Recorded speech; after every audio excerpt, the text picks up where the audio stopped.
नमस्कार विद्यार्थी मित्रांनो, या लेक्चर मध्ये आपण बघणार आहोत प्रॅक्टिस सेट 2.1 मधला क्वेश्चन 1 अँड 2. चला बघूया. सगळ्यात पहिले काय बघू, क्वेश्चन 2 काय म्हणतं, right any two quadratic equation.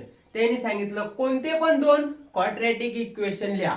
कोणते ते माहित नाही, कोणते लिहा तुमच्या मनात. पण सगळ्यात पहिले क्वाड्रॅटिक इक्वेशन फॉर्म करताना काय बघा, जनरल फॉर्म काय आपला ax square plus bx plus c equal to 0. यामध्ये ए बी सी हे काय रियल नंबर आणि ए नॉट इक्वल टू 0 हे आहे, हे लक्ष ठेवा. आणि मग क्वाड्रॅटिक इक्वेशन लिहा. आता यामध्ये आपण ए इक्वल टू जर घेतला 1, बी घेतला 5, सी घेतला 7 आणि हे व्हॅल्यू ह्या इक्वेशन मध्ये पुट केल्या, ज्या जनरल फॉर्म मध्ये पुट केल्या, तर आपलं क्वाड्रॅटिक इक्वेशन तयार होतं. याच्या जागी काय लिहा, 1 x जशाच तसा x स्क्वेअर प्लस b किती आहे 5x प्लस c किती 7 इक्वल टू 0. झालं. a b c च्या व्हॅल्यू घ्यायच्या आणि त्या जनरल फॉर्म मध्ये टाकायच्या. झालं क्वाड्रॅटिक इक्वेशन तयार. सेकंड काय आहे, सेकंड जर कधी मी a घेतला 1, b घेतला 0 आणि c घेतला -5, तर काय येतं बघा. म्हणजे तुम्ही ए बी सी च्या व्हॅल्यू कोणत्या पण घेऊ शकता, त्या कोणत्या रियल नंबर मध्ये सर्व येतं. ओके चला. आता ए घेतला 1, तर जनरल फॉर्म काय ax square plus bx plus c. तो हे बघा ax स्क्वेअर, तर a into x square plus 0 into किती b ची व्हॅल्यू ना काय bx 0 into x plus c किती आहे -5, c किती -5 इक्वल टू 0. ओके. आता x स्क्वेअर प्लस हा किती 0 लिहिला नाही लिहिला चालतो. सो आणि हा प्लस मायनस किती येणार -5 इक्वल टू 0. झाले दोन क्वाड्रॅटिक इक्वेशन. तुम्ही कोणते पण घ्या, काही टेन्शन नाही. काय म्हणताय, write any two quadratic equation. पहिलं आपण हे घेतलं, सेकंड हे घेतलं, झाले दोन क्वाड्रॅटिक इक्वेशन. चला सेकंड क्वेश्चन काय म्हणतो, सॉरी बघा, decide which of the following are quadratic equation. 1 2 3 4 5 6 असे क्वाड्रॅटिक इक्वेशन दिलेले आहे, हे इक्वेशन दिलेले आहे. आणि यामधून आपल्याला डिसाइड करायचंय की कोणतं क्वाड्रॅटिक इक्वेशन असणार आणि कोणतं क्वाड्रॅटिक इक्वेशन नसणार. क्वाड्रॅटिक इक्वेशन जेव्हा आपण फाइंड करतो, हा क्वेश्चन एक्झामला येतो, बोर्ड एक्झामला बार येतो. कोणतं पण इक्वेशन दिलेलं असतं म्हणते की हे क्वाड्रॅटिक इक्वेशन आहे का नाही ते चेक करा. तर त्याच्या काही स्टेप आहे बघा. पहिले काय करायचं, जनरल फॉर्म जी आपली तुम्ही जनरल फॉर्म, ते इक्वेशन जनरल फॉर्म मध्ये आहे की नाही, ax square plus bx plus c. नंतर सेकंड पाहायचं a not equal to 0, a ची जी व्हॅल्यू आहे ती 0 नाही येणार. ओके. थर्ड काय म्हणतंय, वन व्हेरिएबल, एक व्हेरिएबल पाहिजे. आणि फोर्थ लास्ट म्हणजे की हायेस्ट पॉवर किती 2 पाहिजे. हायेस्ट म्हणजे हायेस्ट पॉवर त्या व्हेरिएबलची 2 पाहिजे. अशा 4 स्टेप तुम्ही लक्षात ठेवला तर तुमचं क्वाड्रॅटिक इक्वेशन आहे की नाही हा तुमचा कन्सेप्ट इथेच क्लिअर होऊन जातो. बघा आता सगळ्यात पहिले ह्या स्टेप आपण ह्या सगळ्या इक्वेशन वर अप्लाय करू आणि सॉल्व्ह करू. काय म्हणते पहिली स्टेप, जनरल फॉर्म. आता मला सांगा हे जनरल फॉर्म मध्ये आहे की नाही, आहे. ax square plus bx plus c आहे. a सगळं इक्वल टू 0 जनरल फॉर्म मध्ये आहे. a इथं आहे, b किती आहे 5 आहे, c 6 आहे. आणि फर्स्ट स्टेप झाली क्लिअर. सेकंड काय म्हणतंय, a not equal to 0, a ची व्हॅल्यू किती इथं बघा, x च्या शेजारी किती आहे 1 आहे ना, काही नसला तर 1 असतो. x ची व्हॅल्यू 1 आहे, 0 आहे का नाही, म्हणजे ही सेकंड स्टेप आपली सॅटिस्फाय झाली. थर्ड काय म्हणते, एक व्हेरिएबल आहे का, एकच व्हेरिएबल आहे, इथं x आहे इथं x आहे, एकच व्हेरिएबल आहे सगळ्या इक्वेशन मध्ये. आणि थर्ड लास्ट काय म्हणतो, फोर्थ वाला हायेस्ट पॉवर किती आहे याची 2 आहे. सगळ्या आपल्या कंडिशन सॅटिस्फाय होते, म्हणजे हे काय आहे यस क्वाड्रॅटिक इक्वेशन आहे. यस क्वाड्रॅटिक इक्वेशन आलं लक्षात? आलं का? इथपर्यंत जर लक्षात आलं असेल तर कमेंट मध्ये सांगा. काही डाऊट असेल तो पण कमेंट मध्ये सांगा. आणि नवीन असेल तर आपल्या चॅनलला लाईक करा, शेअर करा आणि सबस्क्राईब करायला विसरू नका. चला सेकंड काय म्हणते बघा, वाय स्क्वेअर दिलेला आहे. तर हे आपल्याला जनरल फॉर्म मध्ये लिहून घेऊ आपण. वाय स्क्वेअर हा -5 इकडे आणला, +5 मायनस झाला आणि -10 इथे झाला +10 इक्वल टू 0. जनरल फॉर्म मध्ये आलं. ए नॉट इक्वल टू 0 म्हणजे ए च्या जागी किती आहे 1. ए च्या जागी किती आहे आपला 1. सेकंड पण स्टेप आपली झाली. थर्ड काय म्हणजे एक व्हेरिएबल आहे का? आहे ना, एकच व्हेरिएबल. इथं वायच एक व्हेरिएबल आहे आणि highest power of that variable किती आहे 2. म्हणजे हे पण क्वाड्रॅटिक इक्वेशन आहे. यस क्वाड्रॅटिक इक्वेशन आहे. ओके, आलं लक्षात? म्हणजे तुम्हाला ह्या ज्या स्टेप आहेत तेच मी इकडे अप्लाय करतोय. जनरल फॉर्म मध्ये आहे. ए ची व्हॅल्यू जर 0 असेल तर तिथंच ते म्हणतात क्वाड्रॅटिक इक्वेशन नाही. आणि एक व्हेरिएबल आहे पण त्या व्हेरिएबलची पॉवर 2 पेक्षा जास्त असली तर तिथं पण ते गणतं क्वाड्रॅटिक इक्वेशन होत नाही. चला आता इथं बघा थोडं दिलेलं आहे y² + 1/y = 2. याला थोडं सिम्प्लिफाय करू. जर कधी ह्या पूर्ण इक्वेशनला आपण y नी काय केलं, मल्टिप्लाय केलं सर्व, तर आपल्याला म्हणजे सिम्प्लिफाय करून एक नॉर्मल फॉर्म मध्ये आणायचंय. तर इथे काय येणार y × y² किती येणार बघा. इथे घेतो मी y × y² किती येणार y³ y³ प्लस 1/y × किती येणार y कॅन्सल झाला. इथे किती राहिला 1 आणि 2 × y किती येणार 2y. सो इथे किती झाला मला सांगा. जनरल फॉर्म मध्ये लिहायची गरज आहे का?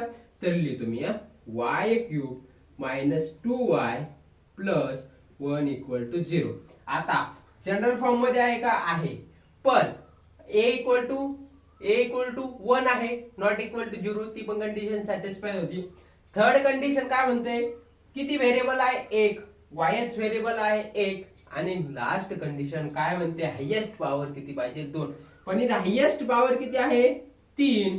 हायेस्ट पॉवर किती आहे 3. म्हणून हे काय होणार नो क्वाड्रॅटिक इक्वेशन. हे क्वाड्रॅटिक इक्वेशन नाही.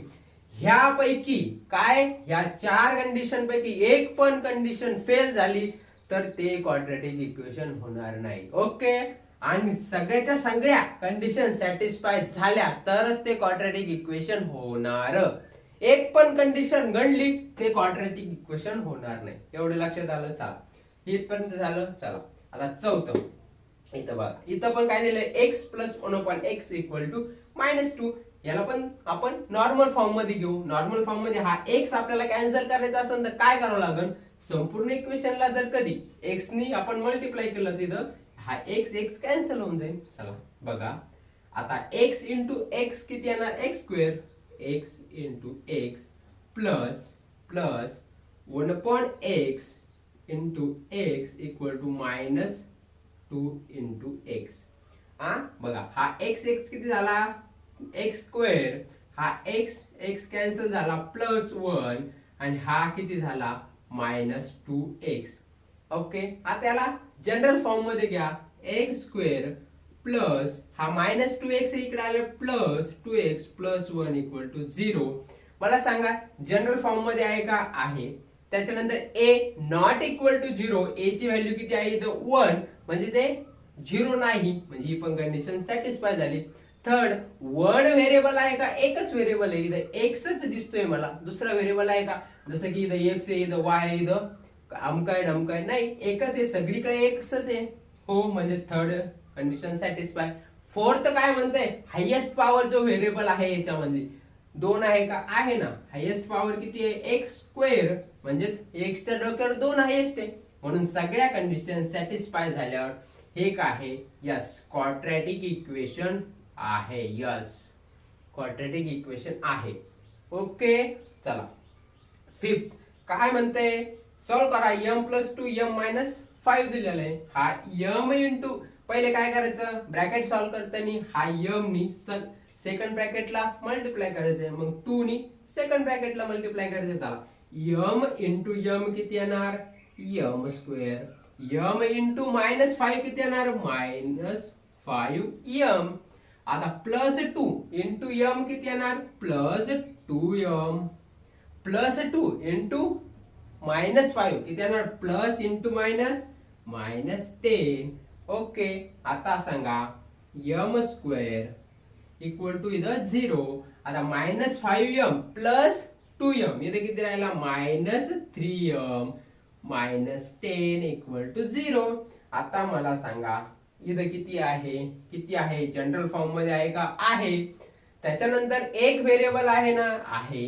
त्यानंतर a नॉट इक्वल टू 0 म्हणजे x ची व्हॅल्यू किती आहे इथं 1. a ची व्हॅल्यू ही पण कंडिशन सॅटिस्फाय आणि जी हायेस्ट पॉवर आहे ती 2 आहे. सो हे पण क्वाड्रॅटिक इक्वेशन आहे. यस हे पण क्वाड्रॅटिक इक्वेशन आहे. आता इथं मला सांगा इथं तुम्हाला दिसतंय पण तरी आपण एक सिम्प्लिफाय करू. m क्यूब हा 3 इकडे आला -3m cube plus 3m square -2 equal to 0. Okay आता मला सांगा इथं तुम्हाला आणखीन सिम्प्लिफाय करायची गरज आहे का दिसतंय तुम्हाला. आता मला सांगा 3m आणि -1m m cube sorry m cube किती राहणार -2 इथं -2m क्यूब. आता हे इकडे पाहायचं काही गरज आहे का हायेस्ट पॉवर किती आहे इथं मला सांगा बरं 3. एक व्हेरिएबल आहे a नॉट इक्वल टू 0 आहे. एकच व्हेरिएबल आहे. जनरल फॉर्म मध्ये पण आपण लिहिलेलं आहे. तुम्ही आणखीन सिम्प्लिफाय करा पण हायेस्ट पॉवर इथं घोळ करते ना 3 आहे म्हणजे क्वाड्रॅटिक. तुम्हाला दिसलं तुम्हाला का त्याच स्टेप म्हणत पाहिजे आणि लगेच इथं नॉट इक्वल म्हणजे हे क्वाड्रॅटिक इक्वेशन आहे का क्वाड्रॅटिक इक्वेशन आहे का नाही. मी तुम्हाला हे थोडं नॉर्मली नाही सगळं सिम्प्लिफाय करून नाही सांगितलं कारण की तुम्हाला हे जास्त सिम्प्लिफाय करणं आहे 6th एक्झाम्पल आणि त्यामध्ये तुम्हाला डाऊट आला तर कमेंट मध्ये सांगा. कारण की आपण 5 एक्झाम्पल तुम्हाला प्रॉपरली सांगितलेले 6वं एक्झाम्पल अपेक्षा आहे की तुम्ही करून घ्याल.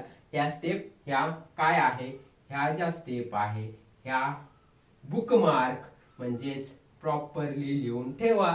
एवढं लक्षात असलं तर तुमचा 1 मार्क पकला फिक्स झाला लक्षात ठेवा. ओके एवढं. आता काय कोणतं हे क्वाड्रॅटिक इक्वेशन आहे का यस क्वाड्रॅटिक इक्वेशन आहे. 1 वालं 2 क्वाड्रॅटिक इक्वेशन आहे का आहे. 3 वालं क्वाड्रॅटिक इक्वेशन नाही. 4 वालं क्वाड्रॅटिक इक्वेशन आहे का आहे. 5 वालं क्वाड्रॅटिक इक्वेशन आहे का आहे. 6 वालं क्वाड्रॅटिक इक्वेशन आहे का नाही. पण का नाही ते तुम्ही थोडं सिम्प्लिफाय करा. नाही जमलं तर कमेंट मध्ये सांगा आम्हाला समजलं नाही. आणि काही पण डाऊट असला किती पण डाऊट असला कसा पण डाऊट असला तुम्ही कमेंट मध्ये सांगा. आपण त्यावर प्रॉपरली परत व्हिडिओ घेऊ परत आणखीन एक्झाम्पल घेऊ सॉल्व्ह करू पण तुमचा कन्सेप्ट क्लिअर झाला पाहिजे मात्र. ओके मित्रांनो चला अशाच गोष्टीसाठी आपल्या चॅनलला लाईक करा शेअर करा आणि सबस्क्राईब करायला विसरू नका. भेटूया नेक्स्ट व्हिडिओ मध्ये with next question series practice set 2.1 चा नेक्स्ट क्वेश्चन. ओके तोपर्यंत धन्यवाद.